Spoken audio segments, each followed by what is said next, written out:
ప్రభువా నాయన, నువ్వేం మాట్లాడాలనుకున్నావు ప్రభువా, అది మాత్రమే మాట్లాడవలసిందిగా కోరుచున్నాను తండ్రి. నీ ఆత్మ చేత నింపవలసిందిగా కోరుచున్నాను ప్రభువా. నాయన, ఈ ప్రదేశాన్ని, మనుషుల హృదయాన్ని నువ్వు అధికారంలో తీసుకోవాల్సిందిగా కోరుచున్నాను తండ్రి. మరి ఒకసారి అందరినీ వారి హృదయాన్ని చేతికి అప్పగిస్తూ ఇచ్చిన ప్రార్థన ప్రభు అయిన యేసుక్రీస్తు దివ్యమైన నామంలో అడిగి వేడుకొంచున్నాము తండ్రి. ఆమేన్. ఈరోజు అంశం పేరు దేవుడు క్రైస్తత్వాన్ని ఏ విధంగా చూడాలనుకుంటున్నాడు అనే అంశం గురించి మనం మాట్లాడుతాం. ఇది చాలా ముఖ్యమైన అంశము. ఎందుకనంటే క్రైస్తవము అనే మతం గురించి మనం మాట్లాడుకున్నప్పుడు ఒక్కొక్క ప్రదేశంలో, ఒక్కొక్క దేశంలో ఒక్కొక్క విధంగా ఉంటుంది. ఉదాహరణకి ఈ జీన్స్ ప్యాంట్లు అనేవి మనం ఇంతకుముందు చూడం. మనం పురాతన కాలం ఇవన్నీ కూడా వేరే దేశాలలో వేసుకునేవారు. అదే ఆచారము ఇక్కడికి వచ్చేసింది భారతదేశంలో కూడా. అట్లా క్రైస్తవం అనే మతము ఏమైపోయిందంటే ఒక్కొక్క దేశంలో, ఒక్కొక్క ప్రదేశంలో ఒక్కొక్క విధంగా కనపడుతుంది ఈరోజు. కానీ నిజంగా దేవుడు ఏ విధంగా ఈ క్రైస్తవ మతము ఉండాలనుకుంటున్నాడో దాని గురించి మనం మాట్లాడుకుంటాం. ఈరోజు నా క్రైస్తవము ఆచారంతో నిండిపోయి ఉన్నది. ఆచార పద్ధతులతో ఒక్కొక్క ప్రదేశము, ఒక్కొక్క మనుషులు, జాతులు, తెగలు ఆ విధంగా నిండిపోయి ఉన్నాయి. ఆచారంతో నిండిపోయి ఉంది.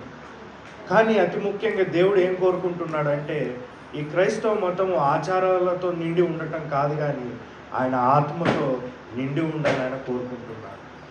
ఆయన ఆత్మతో నిండి ఉండటం అంటే ఏంటి? అసలు ఆయన ఆత్మ ఎవరు? ఎందుకోనంటే పరిశుద్ధాత్మ అనే వ్యక్తిని ఏమైపోతుందంటే ఈరోజు అనేక రాంగ్ డైరెక్షన్లోకి తీసుకెళ్ళిపోతున్నారు. తప్పుడు మార్గంలోకి, తప్పుడు ప్రచారంలోకి తీసుకెళ్ళిపోతున్నారు. కొన్ని ప్రదేశాలలో, కొన్ని దేశాల్లో, కొన్ని రాష్ట్రాల్లో కూడా మేము కేవలం పరిశుద్ధాత్మనే నమ్ముతాం, మేము ఇంకా యేసుక్రీస్తుని నమ్మం. కొంతమంది వచ్చేసి కేవలం క్రీస్తునే నమ్ముతాం, పరిశుద్ధాత్మను నమ్మం. ఈ విధంగా ఎట్లయిపోయిందంటే క్రీస్తుని ముక్కలు ముక్కలుగా విరగొట్టేశారు. దేవుడు ఏ విధంగా అయితే చూడాలనుకుంటున్నాడో ఈ క్రైస్తవ మతాన్ని మనుషులు ఆ విధంగా దాన్ని మార్పిడి చేసేసారు, పాడు చేసేసారు. కాబట్టి మనం చూద్దాం దేవుడు ఒక ఆత్మ ద్వారా ఏ విధంగా వాడుకున్నాడు. అసలు ఈ పరిశుద్ధాత్మ అనే వ్యక్తి త్రిత్వంలో ఒక భాగము. ఆ త్రిత్వం ద్వారా జరిగే పనుల్లో ఆయన కూడా ఒక భాగము. ఏ విధంగా వాడుకున్నాడో, ఎప్పటి నుంచి వాడుకున్నాడో చూద్దాం మనం కొన్ని విషయాలు. జాగ్రత్తగా గమనించినట్లయితే మనము ఈ పాత నిబంధన నుంచి కనుక మనం చూస్తే ఈ సృష్టిని సృష్టించేటప్పటి నుంచి దేవుని యొక్క ఆత్మ ఆ పని జరుగుతూనే ఉంది ఆయనతో. అప్పటి నుంచి ఆయన వాడుకుంటూనే ఉన్నాడు, చివరి దాకా కూడా ఆయన వాడుకుంటూ ఉంటాడు. ఇంకా జాగ్రత్తగా మనం గమనిస్తే పాత నిబంధనలో ప్రవక్తలు ఉన్నారు. ప్రవక్తల ద్వారా దేవుడు తన ఆత్మ ద్వారా వారిని వాడుకుంటూ ఉన్నాడు. సృష్టి నుంచి ఆరంభమైంది. సృష్టి ఎప్పుడైతే మొదలైందో అప్పటి నుంచి పరిశుద్ధాత్మ దేవుడు హస్తం అక్కడ ఉంది. దేవుడు ఈ భూమి మీద ఏదైనా ఎవరితోనైనా వాడుకోవాలంటే ఆయన ఆత్మ ద్వారానే వాడుకుంటాడు. ఆయన ఎక్కడి నుంచో దిగొచ్చేసి ఆయన వాడడు. ఈ భూమి మీద ప్రతి మానవుని వాడుకోవాలంటే ఆయన ఆత్మ ద్వారానే వాడుకుంటాడు. కాబట్టి సృష్టి నుంచి ఆరంభము, దాని తర్వాత ఈ పాత నిబంధనలు ప్రవక్తల ద్వారా కూడా ఆయన ఆత్మ ద్వారానే ఆయన వాడుకుంటూ ఉన్నాడు. జాగ్రత్తగా ఇంకా మనం గమనిస్తే చూద్దాం. కొంతమంది ఏమంటారంటే ఈ పరిశుద్ధాత్మ కేవలం నూతన నిబంధనలోనే మాత్రం ఉన్నాడు, నూతన నిబంధనలోనే ఉంది, అప్పుడే దేవుడు వాడుకుంటూ ఉన్నాడు. కాదు, పాత నిబంధనలో సృష్టి ఆరంభం అయినప్పటి నుంచి ఉంది.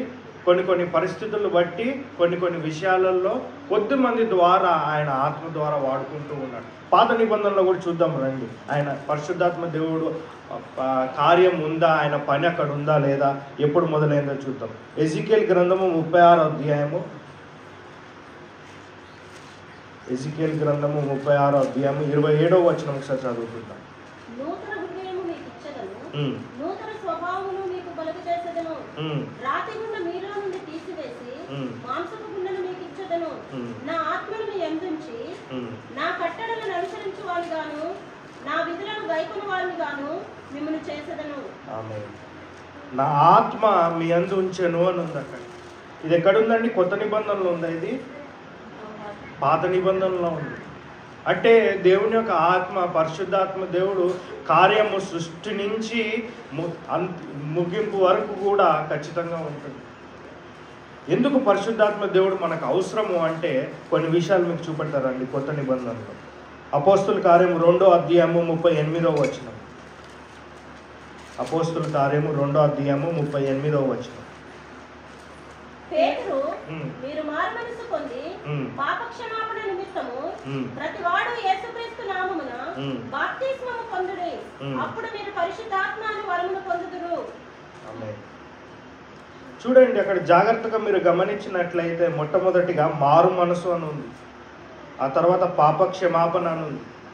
ఇదంతా కూడా జాగ్రత్త మీరు నన్ను చూడాలి, వినాలి. మారు మనసు, పాపక్షమాపణ, ఈ రెండు విషయాలు చాలా ముఖ్యమైనవి.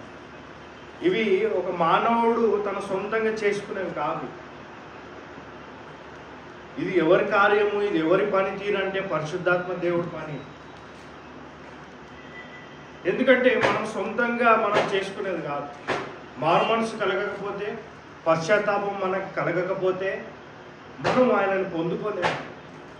ఒకవేళ ఆయనని పొందుకోలేకపోతే మనం ఇంకా దేంతో నిండి ఉన్నాం? మనం ఈ క్రైస్తవంలో ఆచారాలతో నిండిపోయి ఉన్నాం. ఆయన ఆత్మతో మనము నిండి ఉండలేము. ఎప్పుడైతే ఆయన ఆత్మతో మనం నిండి ఉండమో మనము దేవుని యొక్క చిత్తానుసారం నడవట్లేదు, మన చిత్తానుసారం మనం నడుచుకుంటాం. ఆయన ఆత్మ చాలా ముఖ్యమైనది. ఇప్పుడు చూడండి, క్రీస్తుని పుట్టుక నుంచి ఆయన ఆత్మ ద్వారానే, మరణం నుంచి లేపింది కూడా ఆయన ఆత్మ ద్వారా. ప్రతి ఒక్క కార్యం సృష్టి ప్రారంభం నుంచి ఈ 40 ప్రవక్తల్లో కూడా, కొత్త నిబంధనలో యేసుక్రీస్తు నుంచి, శిష్యుల నుంచి, అపోస్తుల కార్యం 1వ అధ్యాయంలో అక్కడ ఉంటుంది, నా ఆత్మ మీ పైకి వచ్చినప్పుడు మీరు శక్తిని పొందుకుంటారు, మీరు అనేక ప్రదేశాలకు వెళ్ళి సువార్తను అందించండి, నాకు సాక్షులుగా ఉండండి అని అంటారు. అంటే ఆయన ఆత్మ మీదకి రానంత వరకు ఆయన వెళ్ళొద్దంటాడు. వాళ్ళ శక్తిని పొందుకోలేరు అప్పుడు దాకా. కాబట్టి ఈ లోకంలో, ఈ భూమి మీద ఏదైనా పని చెయ్యాలి అని అంటే ఆయన ఆత్మ మనకి చాలా అవసరము. కాబట్టి పశ్చాత్తాపము, మారు మనసు, ఈ రెండు కూడా మనం కలెక్ట్ చేసుకోవచ్చా అండి మనుషులంగా? ఎవరి పని ఇది? ఆయన ఆత్మ పని, పరిశుద్ధాత్మ దేవుడి పని. ఒకవేళ మనలో పరిశుద్ధాత్మ దేవుడే లేడు అనుకోండి, నిజంగా మనకి మారు మనసు ఉందా? పశ్చాత్తాపం ఉంటుందా? ఉండదు. అక్కడ మీరు జాగ్రత్తగా చూసుకుంటే అపోస్తుల కార్యం 2వ అధ్యాయం 38వ వచనంలో బాప్తిజం ఉన్నట్టుంది. అక్కడ ఈ రోజుల్లో ఏమైపోయిందంటే మ్యారేజ్ సర్టిఫికేట్ కోసం కొంతమంది బాప్తిజాలు తీసుకుంటున్నారు. లేకపోతే అన్యులు ఆ అమ్మాయిని ప్రేమించాడని, అబ్బాయిని ప్రేమించాడని చెప్పేసి ఆ సర్టిఫికేట్ ఉంటే నాకు పెళ్లి జరుగుతుందని వాళ్ళు కొంతమంది తీసుకుంటున్నారు. అసలు బాప్తిజానికి ఎవరు అర్హులు? వాక్యానుసారంగా మనం చూసినట్లయితే పశ్చాత్తాపము, మారు మనసు, ఈ రెండు ఉన్న వాళ్ళే బాప్తిజానికి అర్హులు. అంటే మన మైండ్ అంతా కూడా ఆచారంతో నిండిపోయి ఉంది, ఆయన ఆత్మ చేత నిండిపోయి లేదు. ఆయన ఆత్మ ద్వారా మనం నడవలేకపోతున్నాం ముందుకు. మనం అనుకుంటున్నాం నిజంగా దేవుడు మనల్ని నడిపిస్తున్నాడు అని. కాదు. ఎందుకంటే దేవుడు ఒక వ్యక్తిని నడిపిస్తే ఆయన ఆత్మ ద్వారానే నడిపిస్తాడు. ఆయన ఆత్మ ద్వారా నడిచే వ్యక్తి ఏ విధంగా ఉంటాడో మనము ముందుకి వెళ్ళి చూద్దాం రండి. యోహాను సువార్త 14వ అధ్యాయము 26వ వచనం. యోహాను సువార్త. ఆదరణకర్త అనగా తండ్రి నా నామమున పంపబో పరిశుద్ధాత్మ సమస్తమును మీకు బోధించి నేను మీతో చెప్పిన సంగతులన్నింటినీ మీకు జ్ఞాపకము చేయును. శాంతి మీకు అనుగ్రహించి వెళ్ళుచున్నాను, నా శాంతినే మీకు అనుగ్రహించుచున్నాను. లోకమిచ్చినట్టుగా నేను మీకు అనుగ్రహించలేదు. మీ హృదయమును కలవరపడనీయకుడి, వెరవనీయకుడి. నేను వెళ్ళి మీ యొద్దకు వచ్చదనని మీతో చెప్పిన మాట మీరు వింటిరి కదా. నా తండ్రి నాకంటే గొప్పవాడు కనుక మీరు నన్ను ప్రేమించిన ఎడల నేను తండ్రి యొద్దకు వెళ్ళుచున్నానని మీరు సంతోషించును. ఈ సంగతి సంభవించినప్పుడు మీరు నమ్మవలనని అది సంభవించక ముందే మీతో చెప్పుచున్నాను. ఇకను మీతో విస్తరించి మాట్లాడను. ఈ లోకాధికారి వచ్చుచున్నాడు, నాతో నాతో వానికి సంబంధం ఏమీ లేదు. ఆయనను నేను తండ్రిని ప్రేమించుకున్నానని లోకము తెలుసుకున్నట్టు తండ్రి నాకు ఆజ్ఞాపించినది నెరవేర్చుటకు నేను ఇలాగ చేస్తున్నాను. చాలండి. యేసుక్రీస్తు వెళ్తూ వెళ్తూ ఎవరిని పంపించాడంటే అండి? ఆదరణకర్త. అంటే ఏంటి? ఈ భూమి మీద మనం ఎక్కడ పడిపోతామో,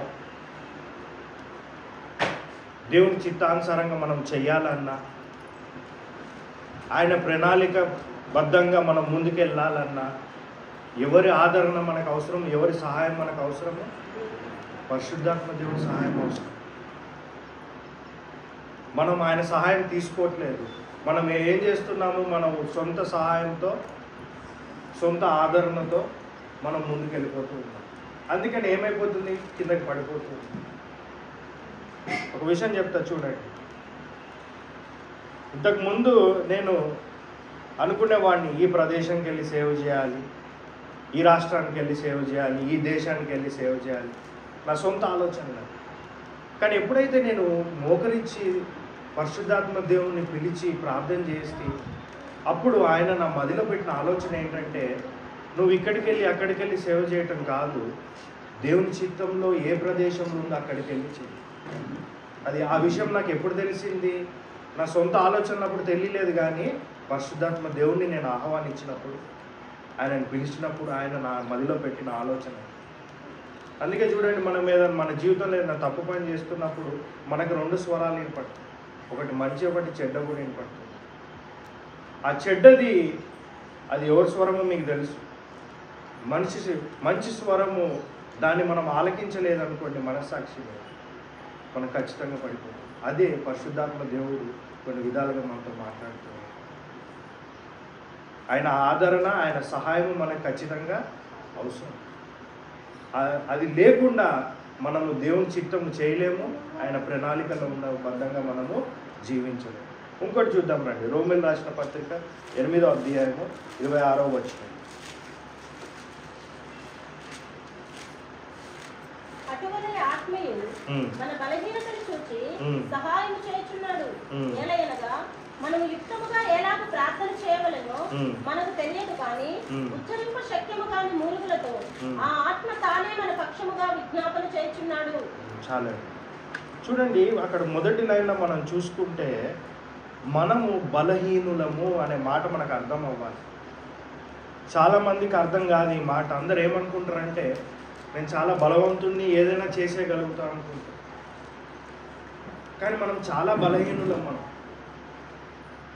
మన ఆలోచనలో ఉండే ఆ జీవితం ఆలోచిస్తాం చూసారా, అది ఆ విషయంలో మనం చాలా బలంగా ఉంటాం. కానీ ఎప్పుడైతే రియాలిటీలోకి వచ్చేస్తామో, నిజంగా వచ్చేస్తామో, చాలా బలహీనులం. ఎదురుగా మనకి ఏదైనా పాపపు ఆలోచనలు కానీ, శోధన కానీ వస్తే వెంటనే పడిపోతాము. మనము బలహీనులమే, బలవంతులు మనము కాదు. ఎప్పుడైతే నువ్వు బలహీనుడివి, నాకు బలం లేదు అని నువ్వు ఎప్పుడైతే గ్రహిస్తావో ఈ మాటని, ఖచ్చితంగా నీకు ఎవరు కావాలి? ఏ ఆదరణ కావాలి? ఏ సహాయం కావాలి? దేవుడి సహాయం మనకు కావాలి. ఎప్పుడైతే మనం బలవంతులుగా భావిస్తామో, ఒక గర్వం, తెలియని గర్వం మనకు వచ్చేస్తుంది. ఎవరి సహాయం మనకు అవసరం లేదు. అందుకనే మనం దేవుని యొక్క సహాయం, ఆయన ఆత్మ సహాయము అందుకోలేకపోతున్నాం, పిలవలేకపోతున్నాం. కారణం ఏంటి? మన ఆలోచనలు తీసేసేయండి. మనము బలహీనులము అని మనము దేవుడి ఎదుట మనము ఒప్పుకుందాం ఖచ్చితంగా. అప్పుడు దేవుని యొక్క సహాయం మనం కోరినట్లయితే ఖచ్చితంగా ఆయన ఆత్మ ద్వారా మనకి ఖచ్చితంగా సహాయం చేస్తాం. ఇంకొక విషయం చూద్దాం రండి. రోమీయులకు రాసిన పత్రిక 8వ అధ్యాయం 9వ వచనం. మీలో నివసించుచున్నాడా? మీరు ఆత్మ స్వభావం గలవారే గాని శరీర స్వభావం కలవారు కాదు.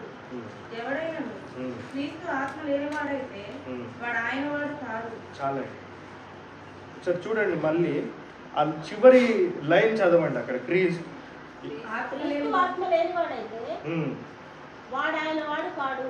వాడు ఆయన వాడు కాదు. క్రీస్తు ఆత్మ లేకపోతే నువ్వు క్రీస్తుకి సంబంధించిన వాడివి కాదు.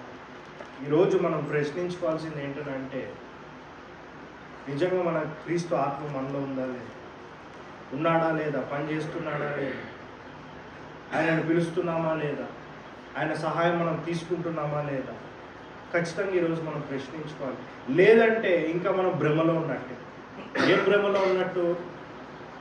ఆచార పద్ధతిగా మనం వెళ్తున్నాము, క్రీస్తుకి సంబంధించిన వారు మనము కాదు.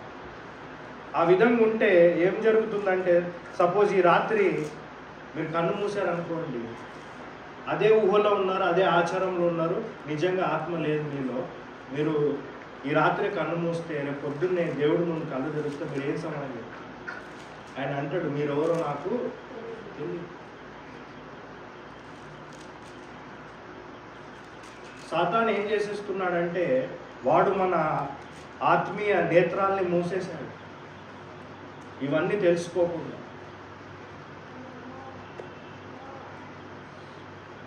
ప్రతి విషయంలో కూడా మనం ఆచార రీతిగా వెళ్తున్నాం. ఇప్పుడు చూడండి, ఈ మందిరానికి వచ్చినప్పుడు మనము వస్తాము, కూర్చుంటాము, వింటాము, పాటలు పాడతాము, వెళ్తాము. ఎప్పుడైనా ఒక్కసారైనా తక్కువ మంది ఉంటారు, అందరని నేను చెప్పాను. బయటికి వెళ్ళిపోయినప్పుడు, ఇంటికి వెళ్ళిపోయినప్పుడు, ఈరోజు దేవుడు నాతో ఈ మాట మాట్లాడాడు, ఈ ఆదివారం నేను ఈ మాట విన్నా, నేను మార్చుకోవాలి నా జీవితంలో అనే రియలైజేషన్ వస్తుందా మనకి? ఎప్పుడైనా మర్చిపోతారు చాలామంది, ఇంటికి వెళ్ళిపోయారు. ఈ సాయంత్రం ఎవరన్నా కలిసి ఈరోజు ఏం వాక్యం చెప్పిందంటే చాలా తక్కువ మంది చెప్తారు. అంటే ఏంటి? ఆచార పద్ధతిలోనే ఉన్నాం. ఆత్మతో మనము నింపి, ఎవడైతే ఆత్మతో నింపి లేడో, ఎవరైతే క్రీస్తు ఆత్మ వాళ్ళలో ఉండదో, వాళ్ళు క్రీస్తుకి సంబంధించిన వాళ్ళు కాదు. ఇది ఎప్పటికి తెలుస్తుంది? చివరికి తెలుస్తుంది. తెలుగులో ఒక సామెత ఉంది, ఏముంది? చేతులు గాలినాక ఆకులు పట్టుకుంటే ఎలా? సమయం అయిపోయినాక తెలుసుకుంటే ఏం లాభం? అందుకే దేవుడు ఈ సమయం ఇచ్చాడు మనకి. ఆయన ఆత్మ ఆదరణ, ఆయన ఆత్మ సహాయము మనకి అన్ని విషయాలలో అవసరం. మొట్టమొదటిగా మేము నేర్చుకుంది ఏంటి ఈరోజు? మనం ఆచారాలతో నింపి ఉండటము క్రైస్తవము కాదు, ఆయన ఆత్మ చేత నింపి ఉండటము క్రైస్తవము. దేవుడు అదే ఉద్దేశంతో కోరుకుంటున్నాడు. రెండవదిగా మనం జాగ్రత్తగా ఆలోచించినట్లయితే, మనము బలవంతులమని ఎప్పుడు కూడా అనుకోబాకండి. మనము బలహీనులము అని మనం నిజాయితీగా ఒప్పుకుంటే మనము దేవుణ్ణి ఖచ్చితంగా సహాయం కోరుకుంటాం.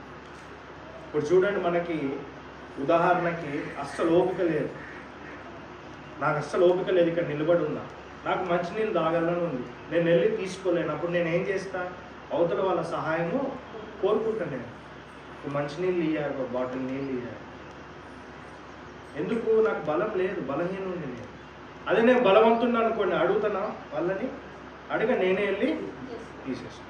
కాబట్టి నిజాయితీగా మనము ఒప్పుకోవాలి. అదేవిధంగా మనము రోమన్ రాసిన పత్రిక 8వ అధ్యాయం 9వ వచనం ప్రకారం చూసుకున్నట్లు, ఆయన ఆత్మ, క్రీస్తు ఆత్మ మనలో లేకపోతే మనం క్రీస్తుకి సంబంధించిన వారము కామన్నమాట. ఇంకా మనము జాగ్రత్తగా కొన్ని ముఖ్యమైన విషయాలు మీకు చెప్తానని చూడండి. క్రీస్తు ఆత్మ, పరిశుద్ధాత్మ దేవుడు మనలో ఉంటే మొట్టమొదటిగా మనలో జరిగేది ఏంటనంటే ఒక మార్పు జరుగుతుంది. ఏ మార్పు ఇది? ఇంతకు ముందంతా కూడా మనం లోకంలో జీవించాము, ఇప్పుడు మనము దేవునిలో